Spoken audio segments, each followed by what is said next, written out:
এই যে বিবিসির যখন এই ডকুমেন্টারিটা প্রকাশ পেল, এর পরপরই দেখলাম এই যে এখন আন্তর্জাতিক ট্রাইব্যুনালের যিনি চিফ প্রসিকিউটর তাজুল ইসলাম, তিনি বললেন যে এটি বিবিসি সংগ্রহ করে নাই, এটি আমাদের ইনভেস্টিগেশন টিম এটি করেছে। তার মানে এটি কি আবার প্রমাণ হলো যে আগে যেমন শোনা যেত ডিজিএফআই বা বিভিন্ন তারা এই ধরনের কিছু জিনিসপত্র মিডিয়াকে সাপ্লাই দিত, এখন কি সরাসরি আদালত থেকে এটা সাপ্লাই দেওয়া শুরু করেছে? ওরা তো তাজুলের কথায় তো তাই মনে হচ্ছে। তাইলে এই বিচার প্রক্রিয়া বা এই ট্রাইব্যুনালটা কিভাবে আন্তর্জাতিক পর্যায়ে গ্রহণযোগ্যতা পেতে পারে, আদৌ পাবে কি? আচ্ছা, এখানে আপনি অনেকগুলো বক্তব্য নিয়ে এসেছেন। প্রত্যেকটা প্রশ্নই হচ্ছে আইনি প্রশ্ন, আইনি ব্যাখ্যার দাবি রাখে। প্রথম প্রশ্ন আপনি করেছেন যে ক্যারেক্টারটা নিয়ে, সেটা হচ্ছে কথিত এই দখলদার সরকারের একটা কথিত বলবো, একে কিসের চিফ প্রসিকিউটর, বাট আপনার আলোচনার সুবিধার্থে আমি চিফ প্রসিকিউটর বলতে হচ্ছে। একজন চিফ প্রসিকিউটরের আপনি আলাপ নিয়ে এসেছেন। আপনার আলাপে আরেকটা সেগমেন্ট আছে, প্রশ্নে আরেকটা সেগমেন্ট আছে, সে সেগমেন্ট হচ্ছে তথ্য সংরক্ষণ পদ্ধতি। এটা নিয়ে ডিসপিউট তৈরি হয়েছে। অর্থাৎ ট্রাইব্যুনালের কাছে যদি কোনো ধরনের এভিডেন্স থাকে, সেই এভিডেন্স আপনি মিডিয়াকে দিচ্ছেন, যেটা আইনি এখতিয়ারের মধ্যে পড়ে না। আপনি আপনার যেই এভিডেন্স আছে সেগুলো আপনি বিলিয়ে বেড়াবেন না, ডেফিনেটলি নট। তদন্তকারী কর্মকর্তাও যদি এই তথ্য দিয়ে থাকে, তাহলে এই তথ্য কিন্তু আপনি দেবেন না, যেহেতু এটা একটা সাবজুডিস ম্যাটার, তাই তো? জি। কারণ এই তথ্যটা কিভাবে ব্যবহৃত হবে আপনি তো জানেন না, you don't know. 2 number. 3 number হচ্ছে যে অ্যাডমিসিবিলিটি অফ দ্য এভিডেন্স। তাহলে আমি প্রথম পর্বে চলে যাই, সেটা হচ্ছে প্রসিকিউটর। এই চিফ প্রসিকিউটর, এই লোকটি এই ট্রাইব্যুনালেরই ডিফেন্সের প্রসিকিউটর ছিল। প্রসিকিউটর তো নয়, ডিফেন্সের লয়ার ছিল, বা ডিফেন্স অ্যাটর্নি বা অ্যাডভোকেট, যেটাই আপনি বলুন না কেন। এই ট্রাইব্যুনালে যারা এসেছে তাদের পক্ষে, মানে যাদের বিরুদ্ধে অভিযোগ গঠন করা হয়েছিল রাজাকার, যুদ্ধাপরাধী, তাদের আইনজীবী হিসেবে ছিল। একই লোক আবার যখন প্রসিকিউশনে আসে, তখন প্রথম ব্যাপার হচ্ছে conflict of interest, serious conflict of interest. আমাদের 1972 সালের যেই বার কাউন্সিল রেগুলেশন আছে, সেই বার কাউন্সিল রেগুলেশনকে এটা ব্রিচ করে। আমি ধারাটা একটু দেখে বলতে পারবো রেগুলেশনের কত নাম্বার আর্টিকেল, সেই আর্টিকেলটা কত নাম্বার আর্টিকেলকে ব্রিচ করেছে, এটা আমি হয়তোবা দেখে আপনাকে জানাতে পারবো এই প্রোগ্রামে, আপনি আমাকে একটু মনে করিয়ে দেবেন। 2 নাম্বার হচ্ছে যে তাজুলের আপনার যে নিউট্রালিটি, এটা তো আপনি স্বাভাবিকভাবেই জানেন যে সে জামাত শিবির করতো এক সময়, এরপরে জামাতে ইসলামী করেছে, এরপরে রাজাকারদের লয়ার হয়েছে, তারপরে সারা পৃথিবীতে ক্যাম্পেইন করেছে, ক্রমাগতভাবে বিচারের আগেই রায় দিয়ে দিয়েছে। সবচেয়ে ভয়ঙ্কর ব্যাপার হচ্ছে এই ট্রাইব্যুনালের ওপেনিং স্টেটমেন্টে সে বলেছে যে এই বিচার প্রক্রিয়া শুধু একটি প্রতিশোধের বিচারই নয়, এখানে ন্যায় বিচারও প্রতিষ্ঠা হবে। মানে ব্যাপারটা যেরকম শুনতে মনে হলো, সেটা হচ্ছে যে তৌফিক সাহেব, আপনাকে যে আমি আঘাত করেছি, সেই আঘাত আপনার গায়ে আপনাকে যেই ট্রাকটা ধাক্কা দিয়েছে, সেটি আমার পরিকল্পিত ধাক্কাই শুধু নয়, এইটা একটা ন্যায় বিচারের অংশ। পুরো ব্যাপারটা আমার কাছে ওইটা শোনালো যে আপনি একটা অস্ত্র নিয়ে এসে আইনকে একটা অস্ত্র বানিয়ে সেটা তাক করে আপনি বলছেন যে এটা একটি প্রতিশোধের বিচার বা একটা প্রতিশোধ নিচ্ছেন আপনি, একই সাথে আপনি আবার ন্যায় বিচারও চাচ্ছেন। তো প্রতিশোধ এবং ন্যায় বিচার তো একসাথে যায় না। তো যেই লোকটি বলছে প্রতিশোধের বিচার করছে, যেই লোকটি বলছে যে আপনার ফাঁসি দেবে, যেই লোকটি বলছে যে তদন্ত কর্মকর্তা এইটা ডকুমেন্টারি বানানোর জন্য এভিডেন্স দিয়ে দিয়েছেন, সেই চিফ প্রসিকিউটর বা যেই চিফ প্রসিকিউটরের সিরিয়াস রকমের আইনকে ভঙ্গ করেছে, সেই চিফ প্রসিকিউটর যখন তথ্যগুলো দেয়, আপনাকে বুঝতে হবে যে এই এভিডেন্স গুলো কোত্থেকে পেয়েছে। 2 নাম্বার, সেটা হচ্ছে যে যেটা আমি অবশ্য আগের আলোচনাতেই বলেছি, যে এভিডেন্সকে সংরক্ষণ করার পদ্ধতিটা কি ছিল। আমরা যখন আদালতে কোনো একটি টেলিফোন কনভারসেশনকে এভিডেন্স হিসেবে সাবমিশন দেই আদালতের কাছে, তখন আদালত আমাদের কাছে অনেকগুলো জিনিস জিজ্ঞেস করে। কি জিজ্ঞেস করে? তারা জিজ্ঞেস করে যে এই ডকুমেন্ট, এই এভিডেন্সটা আপনি কোত্থেকে পেলেন? এটা আপনি কিভাবে সংগ্রহ করেছেন? এইটার পাওয়ার পদ্ধতিটা জানতে চায়। আপনি যার সাথে কথা বলছেন তিনি কে, তার পরিচয় কি, কনটেক্সট কি, এবং এটা ইল্লিগালি এটা আপনার অবটেইন করা হয়েছে কিনা। ইল্লিগালি যে কোনো ধরনের অবটেইনড ডকুমেন্ট আপনার ইনঅ্যাডমিসিবল। যদিও এটা নিয়ে ভিন্ন ধরনের আপনার আইনি কেস লতে ডিফারেন্ট ধরনের আপনার কেসে নানান ধরনের প্রিন্সিপাল এসেছে। আমি এরকম বেশ কিছু মামলার উদাহরণ দিতে পারবো যেখানে এই ধরনের অডিও রেকর্ডিং গুলোকে আদালত গ্রহণ করেনি। কেমন? আদালত গ্রহণ করেনি, ফলে এই যে অডিওটা নিয়ে যে প্রশ্নটা উঠেছে এটা কমপ্লিটলি একটা আইনি প্রশ্ন, এবং আমার কাছে মনে হয় আইনকে যদি আপনি অ্যাপ্লাই করেন তাহলে এই ধরনের অডিও নিয়ে যথেষ্ট সন্দেহের দাবি রাখে। আমি আপনাকে একটা অডিও শোনাবো এখন, আপনি সেই অডিওটা একটু মনোযোগ দিয়ে শুনবেন। আচ্ছা,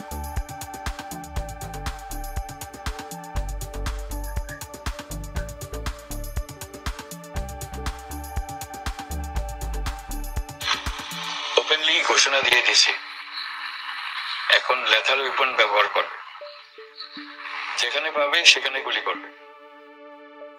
আবার শুনুন। ওপেনলি ঘোষণা দিয়ে দিয়েছি এখন লেথাল ওয়েপন ব্যবহার করবে, যেখানে পাবে সেখানে গুলি করবে।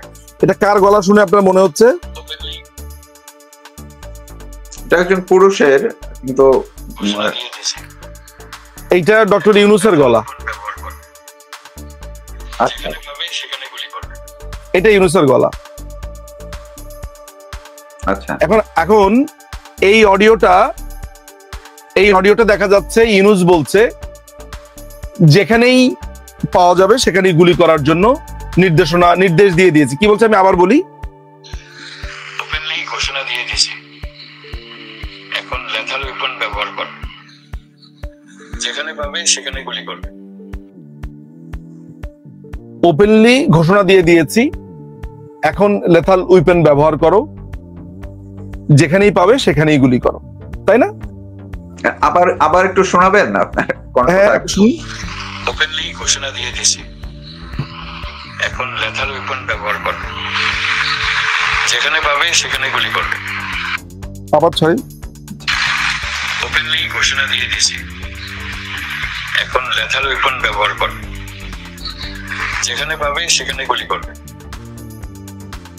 এখন আপনি আমাকে বলেন তো যে এই ঘোষণা তো ইউনূস দিয়েছে, এটার কোনো ব্যাখ্যা কি আপনি আমাকে দিতে পারবেন? আমার কাছে এই অডিওটা এলো এবং আমি এইটা টেস্ট করে দেখেছি, এইটা সম্পূর্ণভাবে ইউনূসের গলার সাথে মেলে। আমি এআই দিয়ে আর আমার ল্যাবের একটা সফটওয়্যার আছে, সেই সফটওয়্যার দিয়ে আমি টেস্ট করেছি, সেখানে দেখেছি ইউনূসের সাথে 100% গলা মিলে যায়। হ্যাঁ, এখন তো টেকনোলজিতে অনেক রকমের হয়, একদম আপনার গলাও আমি চাইলে এআই দিয়ে বানিয়ে নিতে পারবো। তাহলে ব্যাপারটা দাঁড়ালো এমন যে আপনার তাহলে একটা সন্দেহ জেগেছে যে এই ধরনের গলা বানানো সম্ভব। তাহলে বিবিসিতে যে এই অডিওটা আমরা শুনেছি, একইভাবে আমার সন্দেহ বা অনেকের সন্দেহ এসেছে যে এটা বানানো সম্ভব। যদিও আবার কেউ কিন্তু এটা বলেছেন, এবং এইটা আমার যতটা মনে পড়ে যে এর এই ডক্টর মোহাম্মদ ইউনূসের সরকার যখন ক্ষমতায় বসেছে, বিশেষ করে বিডিআর নিয়ে যখন একটা আলাপ আলোচনা উঠলো, তখনও এই টাইপেরই একটা ভিডিও কিন্তু ছড়িয়ে পড়েছিল এবং বলা হচ্ছিল যে বিডিআর হত্যাকাণ্ডের সময় এরকম একটা নির্দেশ দেওয়া হয়েছিল, সেটিও বলা হয়েছিল। আবার সামাজিক যোগাযোগ মাধ্যমে এটিও আছে যে এটি 2016 সালের যখন হোলি আর্টিজানে হামলা হয়, তখন প্রধানমন্ত্রী এই নির্দেশটি সেখানকার জঙ্গিদের দমন করার জন্য দিয়েছিলেন। এরকম অনেক ধরনের আলাপ আলোচনা। সবচেয়ে বড় ব্যাপার হচ্ছে যে উনি 2016 সালে উনি জঙ্গিদের উপরে অ্যাকশন নেওয়ার জন্য বলেছেন কিনা এটাও তো আমরা কেউ নিশ্চিত নই। আচ্ছা, আমরা তো এটা কেউ জানি না। এই আলোচনাগুলো সামনে আসছে, এরকম অনেকে বলছে, আমি শুনেছি সামাজিক যোগাযোগ মাধ্যমে আলোচনা হচ্ছে, কিন্তু আমার কথা হচ্ছে আমার তো একজন মানুষের গলা কিনা, এই যে আমি আপনাকে ভয়েসটা এখন শোনালাম, আমি আপনাকে একটু পাঠাই, দেখুন আপনি এটা আপনার এখানে কোনোভাবে শোনাতে পারেন কিনা, তাহলে দর্শকরা হয়তো আরো ক্লিয়ার ভাবে শুনবে। যদি আপনার এখানে কোনো ব্যবস্থা থাকে আমি এখনই আপনাকে পাঠিয়ে দিচ্ছি, আপনি একটু দেখুন। আপনি দর্শকদের কাছে মতামত নিতে পারেন, কোনো সমস্যা নেই। এখন আপনি আমাকে বলেন, আমি তো এখন এটা খুঁজছি যে ইউনূস এই ঘোষণা দিয়েছে, তাই না? আমি তো তাই দেখতে পাচ্ছি। এখন আমি আপনাকে এই অডিওটা পাঠালাম, আপনি এখন এই অডিওটা বাজিয়ে শোনাতে পারেন দর্শকদেরকে। সুতরাং আমি যেই কথাটা আপনাকে বলতে নিয়েছি সেটা হচ্ছে যে এই অডিওর ব্যাপারে আমি একই প্রশ্ন তুলবো যে এই অডিওটা যে ইউনূসের, সেটার প্রমাণটা কি, তাই না? আমি তো দেখতে পাচ্ছি যে ইউনূসের সম্পূর্ণভাবে মেলে, তাহলে তো এটা ইউনূস বলেছে সেই হিসাবে, কিন্তু সেটারও তো আমাদের একটা প্রমাণ লাগবে।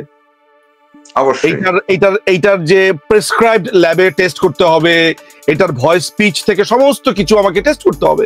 সুতরাং ঘটনাটা যেটা দাঁড়িয়েছে সেটা হচ্ছে যে বিবিসিতে যেই কণ্ঠ আমরা শুনেছি সেই কণ্ঠ ডিসপিউটেড, এই এভিডেন্সের পুরো ব্যাপারটাই ডিসপিউটেড, এবং এই ডকুমেন্টারিতে অসংখ্য রকমের ঘটনাকে উইথহেল্ড করে রাখা হয়েছে, উইথড্র করা হয়েছে।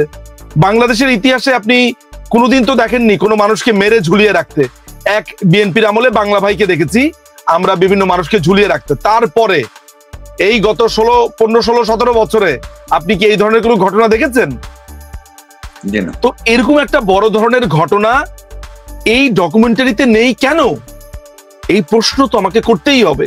আবার তারা মতামত নিচ্ছে টবি ক্যাডম্যানের কাছ থেকে, ইন্ডিপেন্ডেন্ট লয়ার। তো টবি ক্যাডম্যান কবে থেকে ইন্ডিপেন্ডেন্ট লয়ার হয়েছে? টবি ক্যাডম্যান তো জামাতের লয়ার, জামাতের পরামর্শক, সে নিজে এটা ঘোষণা দিয়েছে, বাংলাদেশে এসেছিল এটা বলে, তাই তো? সুতরাং এই যে আপনি অডিওর কথা বলছেন, তাজুলের কথা বলছেন, বিবিসির ডকুমেন্টারির কথা বলছেন, এই হচ্ছে আমার অবস্থান। জি, আমি এই বিবিসির যে ডকুমেন্টারি এইটাকে ধরে, যদি গত বছর জুলাই আগস্টে বাংলাদেশে যে সহিংস ঘটনাগুলো ঘটেছে, যে হত্যাকাণ্ডগুলো ঘটেছে, এটি যেমন আওয়ামী লীগের পক্ষ থেকে কিংবা আওয়ামী লীগ সরকারের পক্ষ থেকে বারবার বলা হয়েছে, এখনো আওয়ামী লীগের পক্ষ থেকে বলা হচ্ছে যে পুরো ঘটনা জঙ্গিরা জড়িত ছিল, জঙ্গিরা এইসব সহিংসতা ঘটিয়েছে, সেটি 5ই আগস্টের আগে কিংবা পরে। এবং এই কথা যখন প্রতিবেশী দেশ ভারত থেকে বলা হয়, এমনকি আমেরিকার যিনি গোয়েন্দা প্রধান তিনিও যখন ভারতে এসে এই কথাগুলো বলছিলেন, তখন বাংলাদেশ এক ধরনের ভারতের বিরুদ্ধে যুদ্ধের মতো একটি ঘোষণা দিচ্ছিলেন, এবং ভারত বিদ্বেষ এমন ভাবে জেগে উঠেছিল, মনে হচ্ছিল যে বাংলাদেশ বোধহয় ভারতের উপরে আক্রমণ করলো বলে। কিন্তু একই কথা এখন একদম হাতে নাতে প্রমাণ করে দিয়েছে মালয়েশিয়া। তারা সেখানে বাংলাদেশে যে জঙ্গিদেরকে ধরেছে, সেই জঙ্গিরা 2024-এর জুলাই আগস্টে বাংলাদেশে যে সরকার উত্থানে কাজ করেছে সেটি তারাও বলেছে। তো এখন ভারত বিদ্বেষের যে বিষয়টা কথায় কথায় ওঠে, এখন কি তারা মালয়েশিয়ার বিরুদ্ধেও যুদ্ধ ঘোষণা করবে, নাকি ভারতের বিরুদ্ধে অন্য কোনো বিষয় আছে এই গ্রুপের? আপনি এখানে অনেকগুলো বিষয় সামনে এসছে, সেটা হচ্ছে যে ভারত বিদ্বেষ শব্দটা এসছে, এখানে মালয়েশিয়াতে ঘটে যাওয়া এই ঘটনাটা এসেছে। আমার কাছে মনে হয় দুটো ঘটনাকে আমি আলাদাভাবে একটু বলতে পারি, ভালো হয় যে একটু তথ্য দিয়ে আমি বলতে চাই, যাতে করে সাধারণ দর্শক বুঝতে পারে। প্রথম আপনাকে একটা ব্যাপার আমার মনে হয় বলে নেওয়া ভালো, সেটা হচ্ছে যে এই তথ্যটুকু প্রথমে দিয়ে নেই। সেটা হচ্ছে এই যে 5ই আগস্টের ঘটনার পরিপ্রেক্ষিতে আমরা অনলাইনে দেখেছি যে তাদেরই একজন আপনার যে সমন্বয়ক হাসিব আল ইসলাম, সে পরিষ্কার করে বলেছে যে যদি আমরা পুলিশকে না মারতাম, যদি আমরা মেট্রো রেল না পোড়াতাম, যদি আমরা এই সহিংসতা না করতাম, তাহলে আমরা সফল হতাম না। ওপেনলি ঘোষণা দিয়েছে। আচ্ছা, শফিকুর রহমান নামে এক হুজুর, সে বলেছে বিটিভিতে আগুন লাগিয়েছে সে। তারেক রহমান নামে যে ছেলেটা আছে আম জনতা পার্টির প্রধান, সে বলেছে বিটিভিতে হামলাতে সে নেতৃত্ব দিয়েছে। সুজন নামে একটা ছেলে বলেছে যে এই আপনার সেতু ভবনে সে আগুন দিয়েছে। বিএনপির এক নেতা বলেছে সিরাজগঞ্জে যে পুলিশ হত্যাকাণ্ডটা হয়েছে, এই পুলিশ হত্যাকাণ্ডের মূল হোতা সে, তারাই পুলিশের আগুন দিয়েছে। নাফিজ মোহাম্মদ আলম নামে একটা ছেলে বলেছে যে উত্তরাতে থানাতে যে গুলি করেছে সেই হচ্ছে সেই ব্যক্তি যে গুলি করেছে। এইভাবে আমরা অনেকগুলো ঘটনা বা ইভেন্ট আমরা সামনে আসতে দেখেছি, কিন্তু আপনি এই লোকগুলোকে কখনো বিচারের আওতায় আপনি আনতে দেখেছেন?